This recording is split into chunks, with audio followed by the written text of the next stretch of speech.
Welcome to the Doctor Journal Club podcast, the show that goes under the hood of evidence-based integrative medicine. We review recent research articles, interview evidence-based medicine thought leaders, and discuss the challenges and opportunities of integrating evidence-based and integrative medicine. Continue your learning after the show at www.drjournalclub.com. Please bear in mind that this is for educational and entertainment purposes only. Talk to your doctor before making any medical decisions, changes, etc. Everything we're talking about, that's to teach you guys stuff and have fun. We are not your doctors. Also, we would love to answer your specific questions. On drjournalclub.com, you can post questions and comments for specific videos, but go ahead and email us directly at josh@drjournalclub.com. That's josh@drjournalclub.com. Send us your listener questions and we will discuss it on our pod.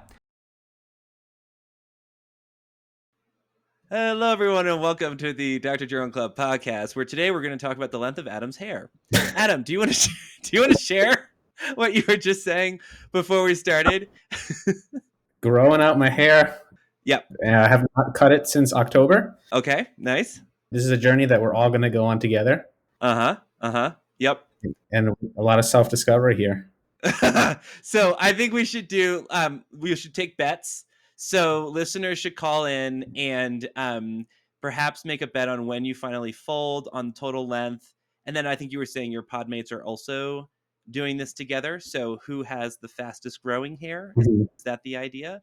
Or the most ridiculous length at the end of time? Like, what is the end point? What is the clinically meaningful endpoint here? We haven't gotten there. Well, you don't have a protocol? You haven't. We haven't gotten there.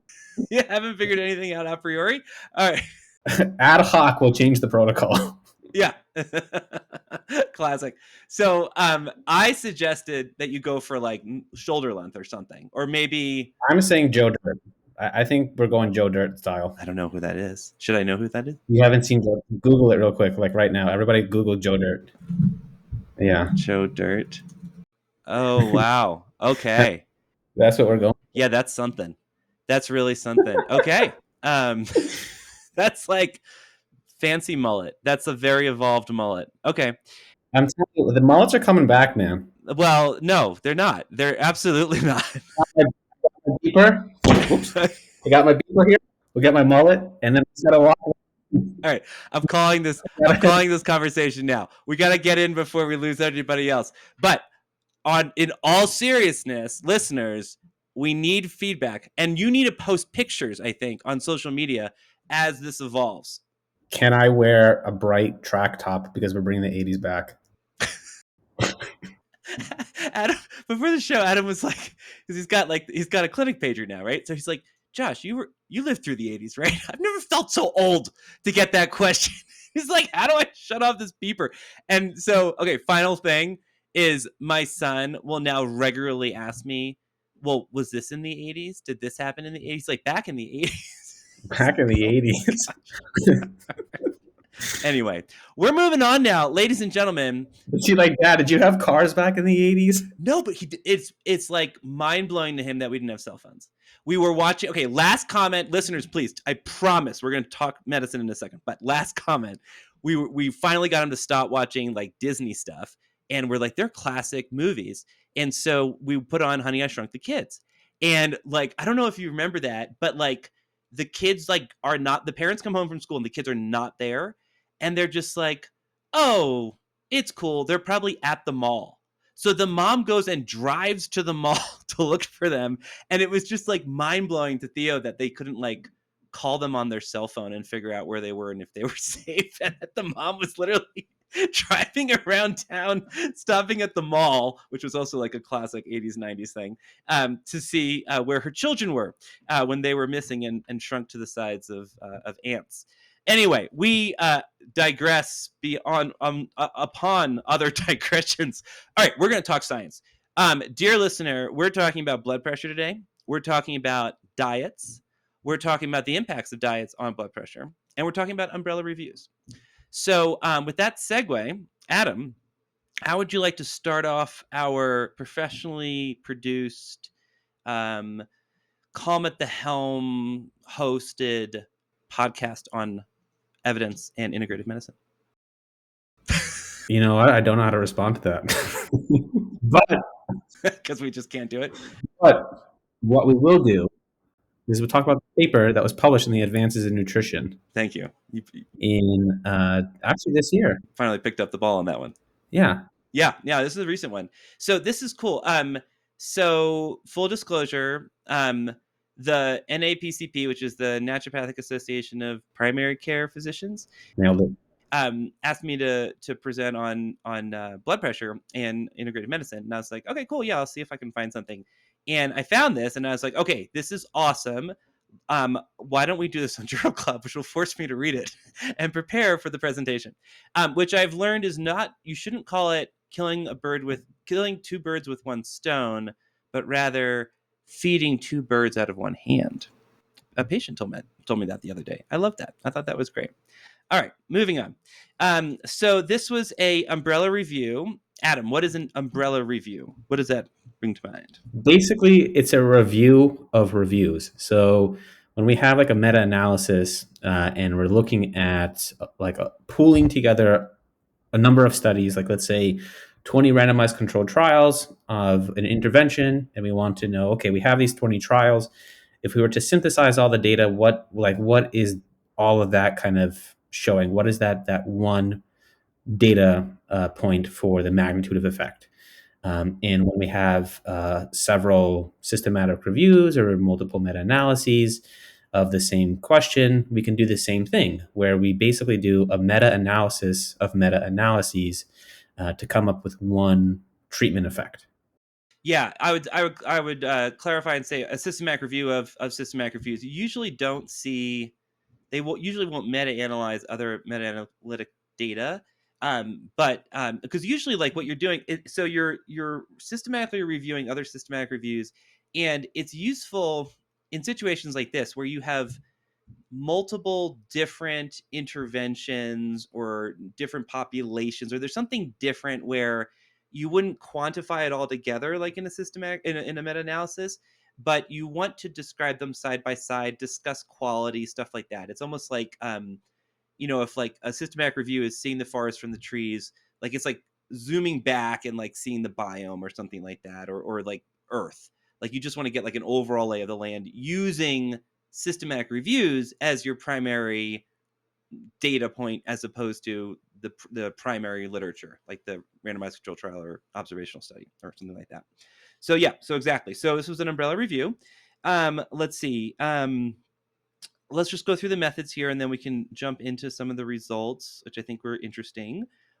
First thing is they followed the Joanna Briggs Institute methodology. That's a gold star in my book. They're sort of, them and Cochrane are the main guidance providers for systematic reviews, and Cochrane kind of, they kind of bogart the standard systematic review and maybe individual participant data stuff, but everything else in the evidence synthesis world, like the guidance on that pretty much comes out of the Joanna Briggs Institute. So they've done a lot on umbrella reviews, which is great. So that was awesome. They registered it with Prospero. You want to tell us a little bit about Prospero, registrations, all that jazz? Yeah, so with Prospero, basically it's the clinicaltrials.gov version of systematic reviews and meta-analyses. When you're going to do a systematic review, you also want to register that a priori, meaning prior to actually conducting the review, you want to register it. This way, everyone knows how you're going to do the review, what you're looking for, et cetera, et cetera. I've registered my meta-analyses and systematic reviews in Prospero when I was publishing them. You have as well. And it's a very easy to access place to look at not only what systematic reviews have been registered, but what other people are actually currently studying. So it's also good practice to be like, hey, I have this question that I want to answer. I don't know if there's been a systematic review on this. I can't find any literature. Let me see Prospero and see if anyone's actually doing this already, which is actually really good because you don't want to, put all that time and effort into making a systematic review when there's one that's already in process of being done. Yeah, it's a good point. I don't use it that way, and I totally should. And I think there's even a question when you're trying to register your study, like, have you done a search, and is someone else already doing this work, essentially, which I think is, Hmm. to your point, not to be duplicative. Very cool. Okay, so they register it, which is great so far. Like A plus with everything. Their literature search, they search multiple databases: PubMed, Embase, Web of Science, Cochrane Register, and I don't see any gray literature search, so maybe that's a little bit of a strike against them. But they've done a number of good um, databases. Maybe missing would be Epistemonicos, which is like a database of evidence synthesis and systematic reviews. But otherwise, I'd say this is pretty good. And they're looking for systematic reviews and meta-analyses of randomized controlled trials, but also of observational studies. So they're going to be inclusive of both of those. Which I think is actually appropriate because when it comes to studying diet, a lot of the times you're looking at dietary patterns. Yes. And it's kind of hard to randomize someone to, let's say, like a Mediterranean diet because there's no specific way of providing the Mediterranean diet, if that makes sense. Like, yes, you can standardize them to say like, hey, aim for this number of servings of fruits and vegetables and limit animal fats and have more olive oil and whatnot. But ultimately, it's a dietary pattern that includes like, hey, it's a style of eating as opposed to a specific intervention, if you will. Yeah, so let's take a little bit of time on this because I got into the weeds on this really crazily with a study we published recently, which was also an umbrella review on saturated fats. And so yeah, so there's like, it used to be like back in the day, like you were to be interested in like saturated fat, like a macronutrient essentially, or even a micronutrient, and to see what the effect that was. And then people were like, well, that's stupid. You don't eat macronutrients, you eat food. And so then it was like, okay, we're going to do studies on eggs and red meat and things like that. And then it was food based. And then people were like, well, that's dumb. People don't eat food, they eat in dietary patterns.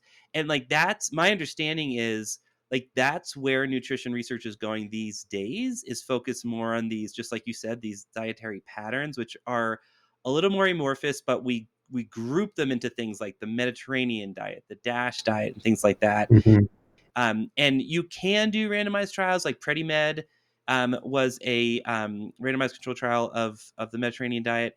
But there's lots of problems with it, to your point, right? And like, it's essentially what you said. Like, you give people guidance, you train them. Maybe you provide nuts or olive oil, I think, in this example. But for the most part, like, you're doing observational studies of dietary patterns, which, there's pros and cons. Like, the observational studies, it's more real life. In the RCTs, there's less bias, and it's just, you need both essentially to get a good picture, I think, of dietary research. Mm-hmm. Yeah, I would agree. Cool. All right. So we're looking for systematic reviews and meta-analyses, and they are inclusive of all this stuff, right? They're looking for whether it's micronutrient, macronutrient, specific foods, or dietary patterns. They're looking at all of that as it relates to both Mm-hmm. reducing blood pressure, so like someone like a hypertensive population, reducing blood pressure, but also the risk of developing hypertension. So in like high risk or primary prevention environments, basically, like, what's the relative risk or odds ratio if you do this diet and then develop hypertension versus not. So they're looking at both of those, which I think is cool. Mm-hmm. And they're trying to pull, now this is interesting.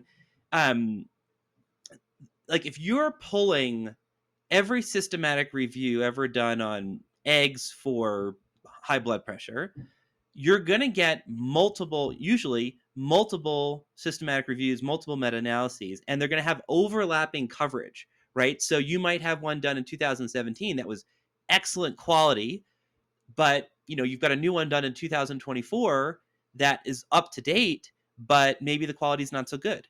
Or maybe you have two done in 2023 and there's like 50% overlap, but they're still covering because the searches were different or something like that. And like, that's a big debate in umbrella research. It's like, what do you include, how do you describe overlap? And it's a real pain in the behind. But I think what these folks did, which was interesting, very pragmatic, I thought, was they basically took they if there was multiple systematic reviews, meta-analyses on a specific food, they would take the one that had the most data, I think is how they kind of defined it. And they seemed to be very methodical in how they defined that. And, first we would look for this and then we would look for that. And if there was a tie, we would do this. And so I thought that was reasonable in terms of like what you do in a situation like that. Yeah, I agree. And for those who are listening, when they were looking at the number of studies, they started off with just over 17,000. Yeah. And ended up looking at 175. Yeah, this is massive. Like, this was a massive undertaking. And I was feeling bad for myself. We're in the middle of a review that had 21,000. That's 21,000 citations we have to review. That's before like secondary searching. Mm-hmm. And I'm like, yeah, it's like driving me crazy. And they had about that number, but like the full text that they went through was like, what was it? It was something like 1,000 full text articles they went. Yeah, 1,277. 1,200. Yeah.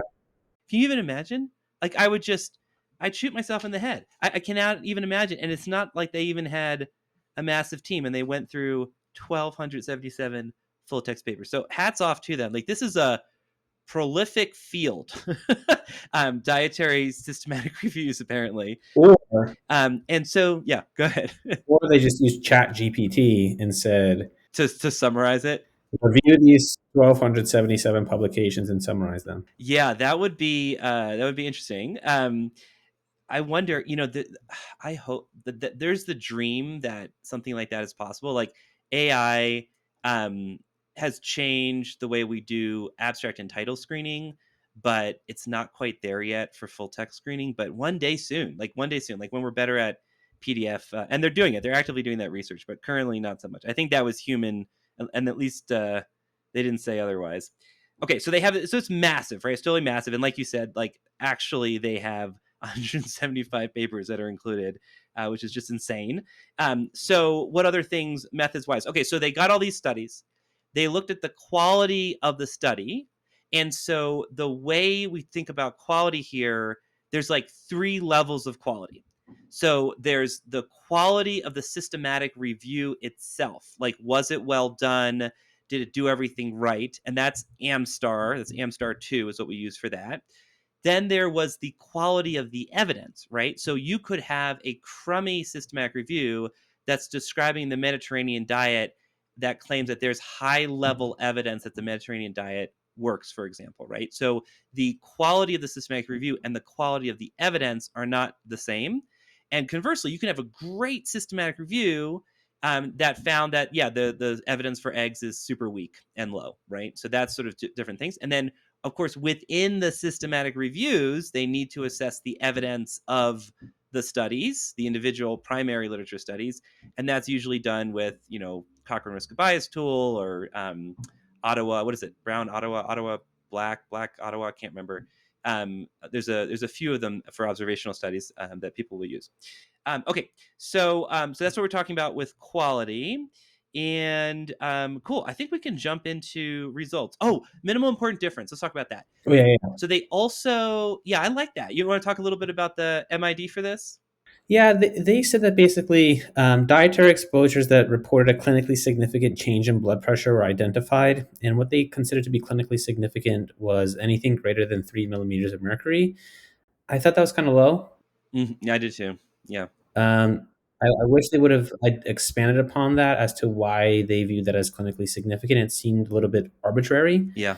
For me, I think like the absolute floor minimum should be 5.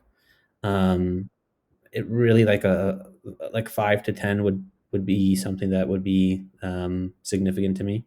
Yeah, like gut check as a clinician, that's what I would be looking for. And they don't have any citation for where they got 3 from. Maybe that is a standardly accepted MID, but I didn't, quick searching online, I didn't see that. And yeah, they don't provide any citations, so it's hard to say. I mean, I like that they're talking about minimal important differences, but that one seems a little bit low.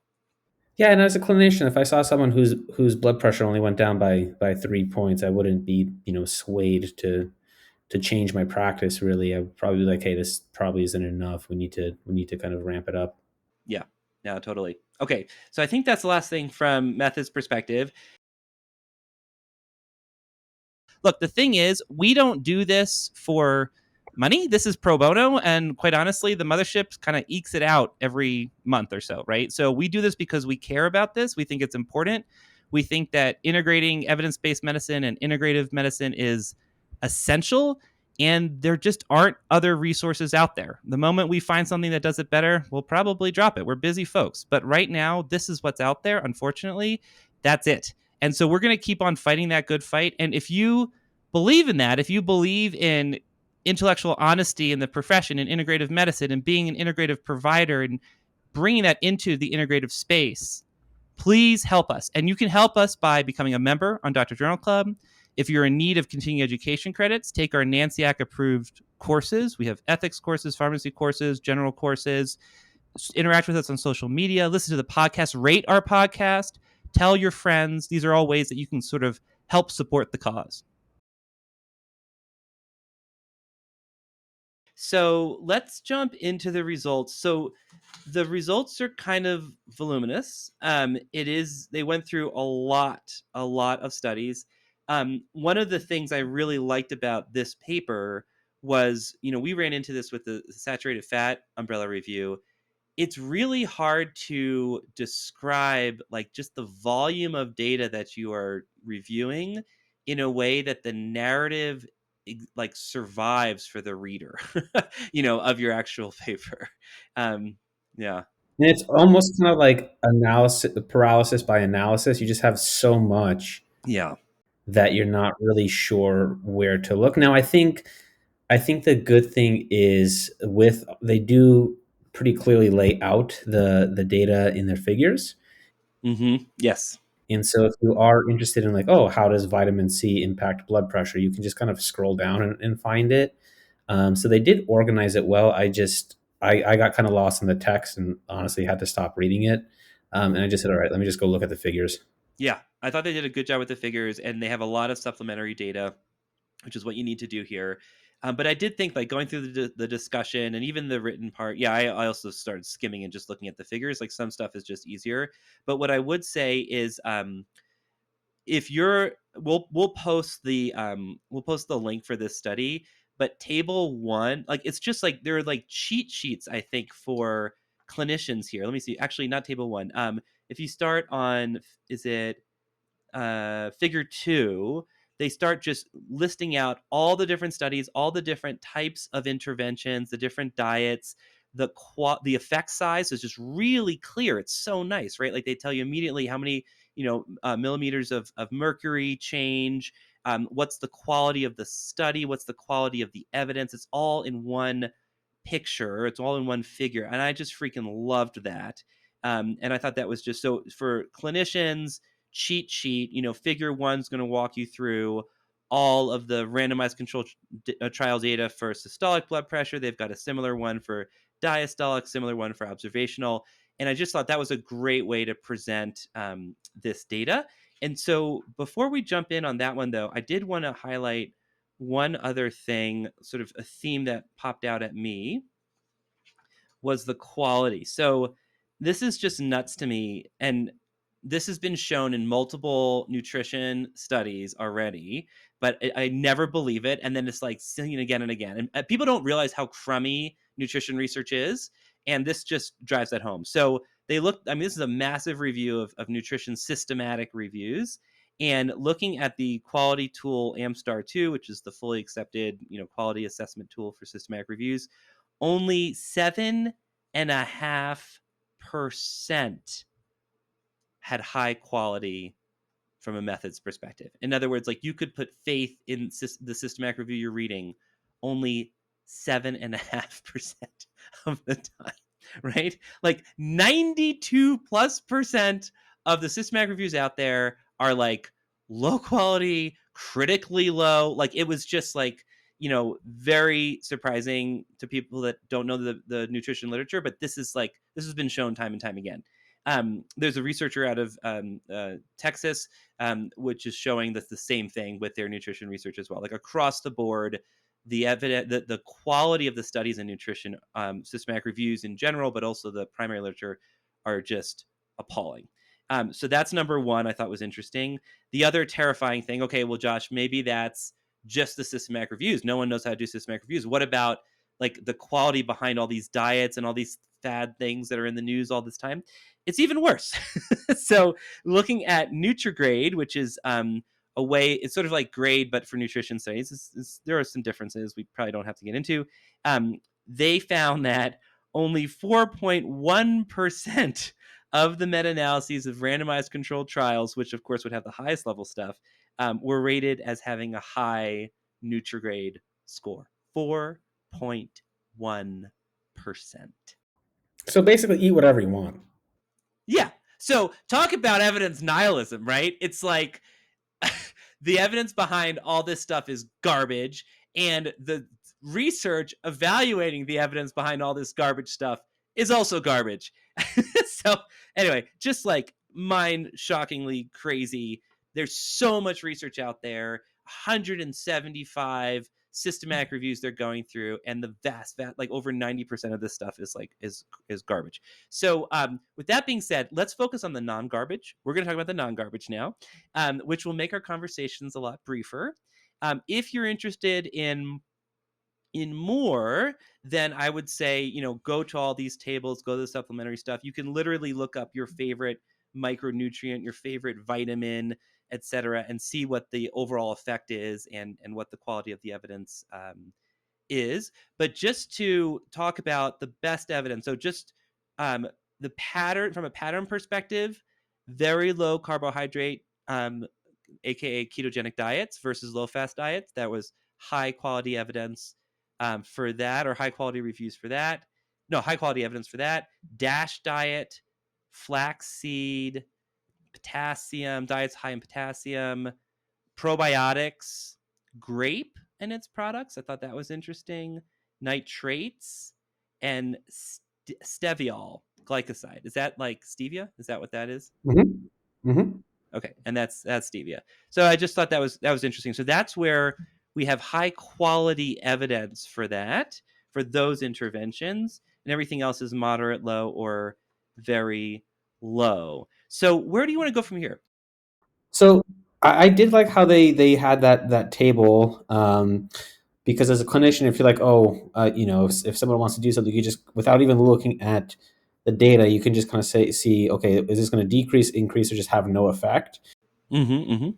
And sort of like in the ND world, we always hear about like licorice causing a blood pressure increase, and then you can kind of see here that when you look at herbs, spice, and condiments, there is moderate quality of evidence suggesting that licorice actually has no effect on systolic blood pressure, and it does increase the diastolic blood pressure.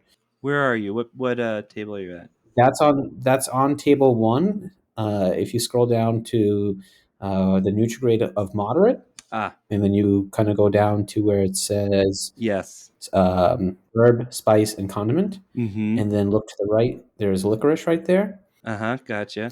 And so you can see that it increases the diastolic blood pressure, has no effect on the systolic blood pressure. And then if you actually want to see quantitatively what that effect is, you can then scroll down and actually look for that in their in the forest plot. Yeah, this is which is what I'm actually trying to look for right now. this is fun. Let's pick a few favorites and kind of like talk about this. So I'm looking for come on, licorice.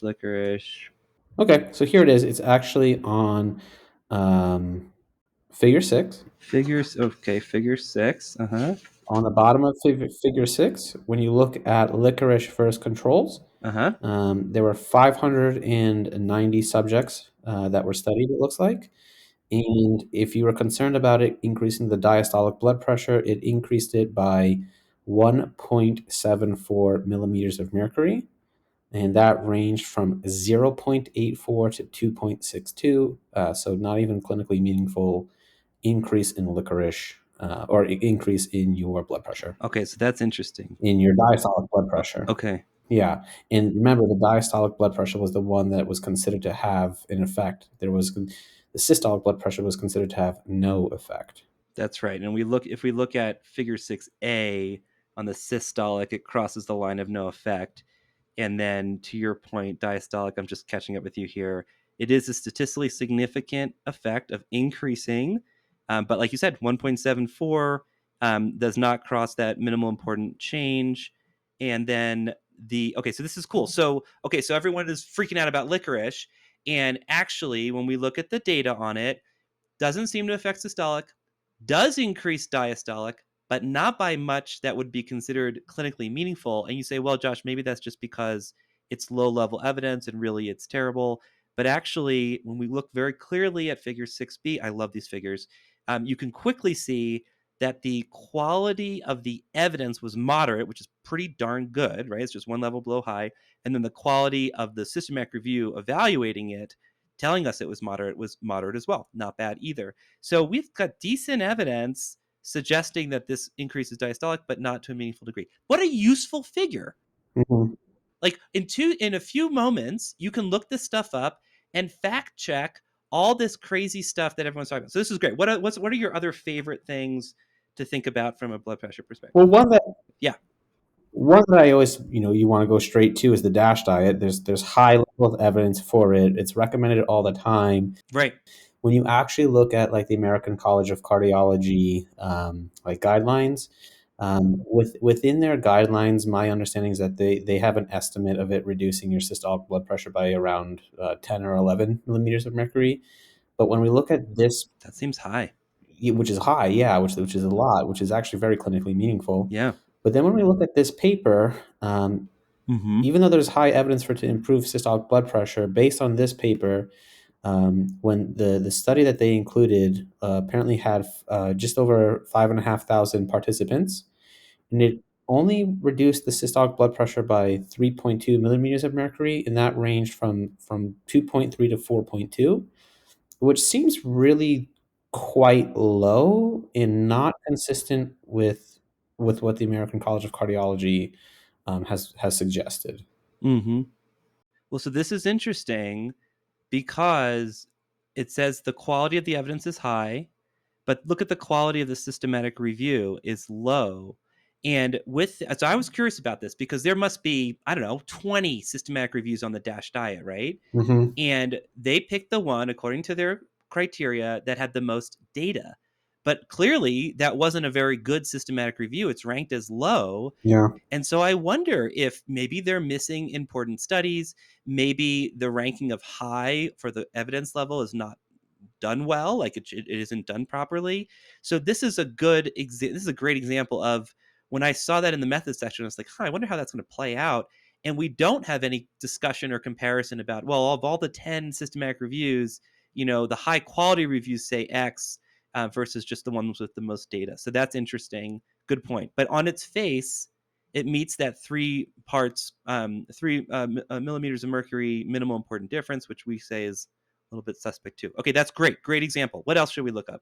I do think that when you're interpreting this, there's a lot of sort of precautions that you do have to take when you're interpreting it, like we just kind of did right there, where you're having all of these different sort of comparisons that you can look at, but you do have to pay attention to, like, okay, breakfast skipping versus breakfast. There's only 69 subjects in that study, so you would have to take that with a grain of salt. Pun not intended there.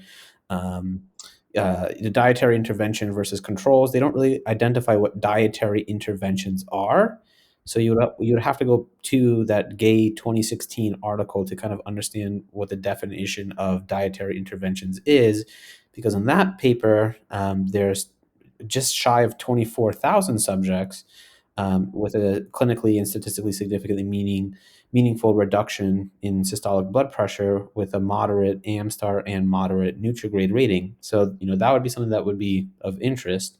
But I just think it kind of in general, one thing that unfortunately is kind of disappointing is that all of these interventions seem to really have just really small effect sizes. And when we look at like a dietary carbohydrate intervention, Bueno 2013, very low carbohydrate ketogenic diet versus a low fat diet, with just under 1,300 participants that was rated high by both Nutrigrade and AMSTAR, on average only reduced blood pressure by just shy of 1.5 millimeters of mercury. Hmm. And so Yeah, it's just these effect sizes are so small they're so small. and like almost Yeah, you really have to ask if they matter. it's just almost meaningless, you know? Yeah, you have to ask if they matter. And well, let's talk about effect sizes. So, I think this breakfast one, I highlighted that one too. I think we did a Dr. Journal Club video on that when one of those papers came out, because I remember getting all excited about, oh, like skipping breakfast is so awesome. And it has the largest effect size here of dropping at 6. But to your point, the reason it's so high is it's only on 69 people. It's essentially a tiny, tiny systematic review, and so your confidence interval is extremely wide. So the best estimate is 6, but it could be as actually increase your blood pressure for all we know. It crosses that line of no effect. And then you look at the quality of the evidence, very low, and the quality of the systematic review critically low. So yeah, that's a great example where it's both. You have to look at a bunch of things. You have to look at the effect size, but also that has to be tempered by the quality of the evidence, and that needs to be tempered by the quality of the systematic review too. All really important data points, all presented in cheat sheet fashion in these great, wonderful figures. I absolutely love it. Yeah, All right, what else should we talk about? one thing that stood out that was actually pretty interesting was that pomegranate juice lowered the systolic blood pressure by basically 5 millimeters of mercury, and that ranged from 2 to 8. The Nutrigrade on that was moderate, but the AMSTAR was critically low. So I mean, that would be something that would just be interesting to just kind of look at. Mm-hmm. Yeah, and I just had a thought right now, and it wasn't clear to me from the methods, but I think they must have done de novo Nutrigrade assessments, because most people don't use Nutrigrade, and it would be unlikely, of course, that all these systematic reviews would have used Nutrigrade. Impossible, actually. And so it must have been that they themselves, the authors, whom I'm very impressed with based on this study, did a de novo Nutrigrade assessment of those systematic reviews. They didn't rely upon what those review authors said was the quality of the evidence. And that is actually quite useful, I think, because if that's true, then when we were talking about like DASH diet versus control, even though the AMSTAR rating on that systematic review is low, we can be confident that that systematic review at least had the most data. And then these apparently excellent researchers then went in and said, well, let's look at the quality of the evidence based on the most data, and it is high. So actually, that's kind of good. I like that. If that's the correct understanding, that gives me a little bit more confidence here. Yeah, I mean, I think that this is a good sort of like desk reference to have as a starting point of like if a patient comes in Yes. Yeah. asking about like, oh, if I did this, how would that affect my blood pressure? Well, you could kind of quickly reference this and kind of look for it. That's right. But it's also really easy to get super lost in the weeds in this one. Yeah. I think really it's one that's a good sort of like reference to kind of have like a bird's eye view on a question. Mm-hmm. Um, but I still think that the main takeaway, like as you're kind of going through the data, is that kind of healthier dietary patterns, to no surprise, um, seem to improve your blood pressure, and sort of these less quote unquote healthy dietary patterns seem to um, trend towards an increase in blood pressure. Yep. Yeah, I think that's fair. I don't think there was anything earth shattering from this that I saw, with the exception to your point, which is that the effect sizes were pretty small. And I don't know how this stacks up with conventional medications. Maybe you do. Do you have a sense of what the average effect size is of some of the standard blood pressure medications? Is in this ballpark? My understanding is that in some past systematic reviews that I have read, it seems that about 6 is the standard there. Okay. Um, but whether or not that's just from starting doses, max doses, et cetera, my understanding is that the average sort of blood pressure reduction, if there's no sort of titration of a medication to a specific target, is about 6. Interesting. Okay. Curious. It'd be neat to stack some of this stuff up against, alternative or medications, and of course it doesn't have to be one or the other. The presumption, I guess, but that may not be a fair presumption, is that it's somewhat additive, I guess, which would be interesting. The discussion did a good job, I think, going through potential mechanism of action for some of the interventions that seemed to work, which I thought was interesting. Yeah, I'm pretty sure you glossed over that and rolled your. I'm pretty sure I could see you rolling your eyes across these United States as I was reading through that section.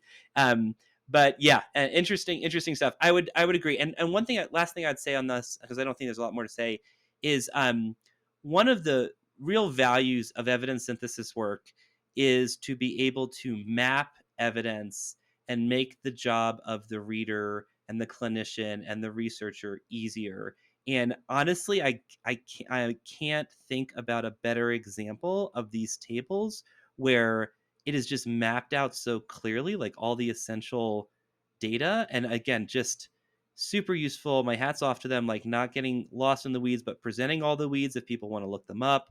And like that really is the purpose of evidence synthesis. So I don't know any of these researchers, but I am like very impressed. So hats off to you guys and gals.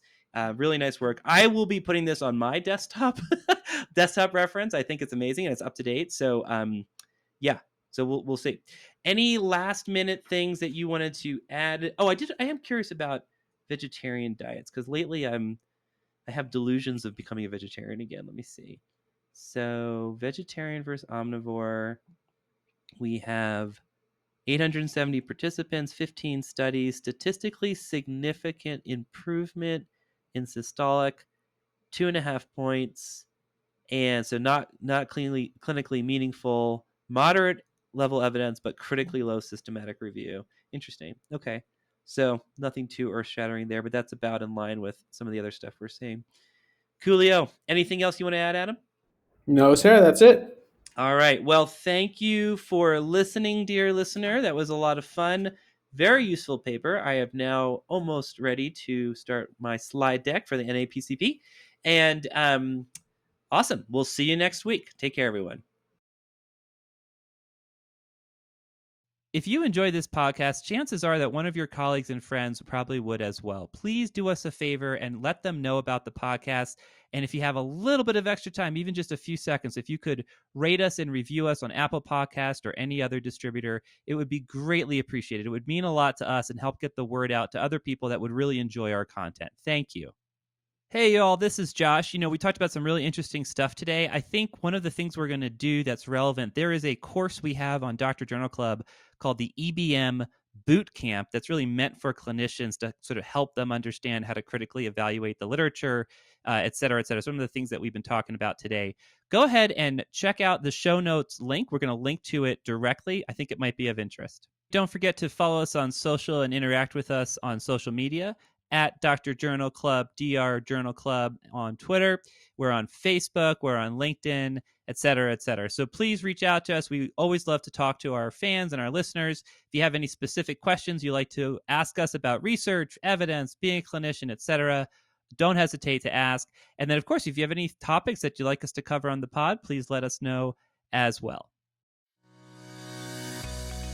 Thank you for listening to the Dr. Journal Club podcast, the show that goes under the hood of evidence-based integrative medicine. We review recent research articles, interview evidence-based medicine thought leaders, and discuss the challenges and opportunities of integrating evidence-based and integrative medicine. Be sure to visit www.drjournalclub.com to learn more.